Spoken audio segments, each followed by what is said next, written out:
ఏలూరు జిల్లా నూజివీడు నుండి తిరుమల దేవస్థానానికి విరాళంగా వెళ్లే కూరగాయల వాహనాలకు మంత్రి పార్థసారథి ప్రత్యేక పూజలు చేశారు. నూజివీడు శ్రీ వెంకటేశ్వర స్వామి భక్త సమాజం ఆధ్వర్యంలో తిరుమల తిరుపతి, ద్వారకా తిరుమల, తిరుచానూరు దేవస్థానాలకు కూరగాయలు పంపిణీ చేశారు. తిరుమలకు 12 టన్నులు, తిరుచానూరుకు 8 టన్నులు, ద్వారకా తిరుమలకు 4 టన్నుల కూరగాయలు వితరణగా పంపించారు. గత 3 ఏళ్లుగా అన్నప్రసాద వితరణకు నూజివీడు నుండి కూరగాయలు పంపిస్తున్నారు. ఈ కార్యక్రమానికి సహకరిస్తున్న రైతులు, దాతలకు భక్త సమాజం సభ్యులు కృతజ్ఞతలు తెలిపారు. భవిష్యత్తులో కూడా స్వామివారి ఆశీస్సులతో సేవలు కొనసాగిస్తామని భక్త సమాజం సభ్యులు పేర్కొన్నారు.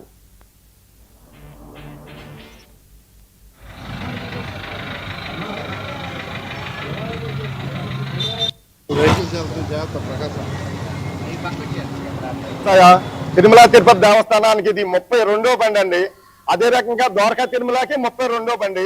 తిరుచానూరు అమ్మవారి పద్మావతి అమ్మవారికి ఇప్పుడు ఈ నెల వాళ్ళు 8 టన్నులు కూరగాయలు ఇమ్మన్నారు.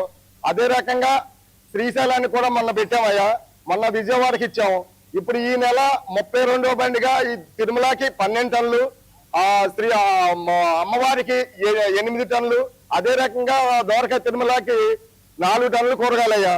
ఈ మన నూజివీడు పరిసర ప్రాంతాల్లో పండిన మంచి కూరగాయలు తిరుమల తిరుపతి దేవస్థానానికి, ఆ అమ్మవారికి, అయ్యవారికి, అమ్మవారికి మన నూజివీడు నుంచి ఇలా వెళ్ళి ఆ అన్నప్రసాదానికి మనం ఇచ్చేటట్టుగా మన నూజివీడు నుంచి వెళ్తాం అనేది మన పూర్వజన్మ సుకృతం అయ్యా.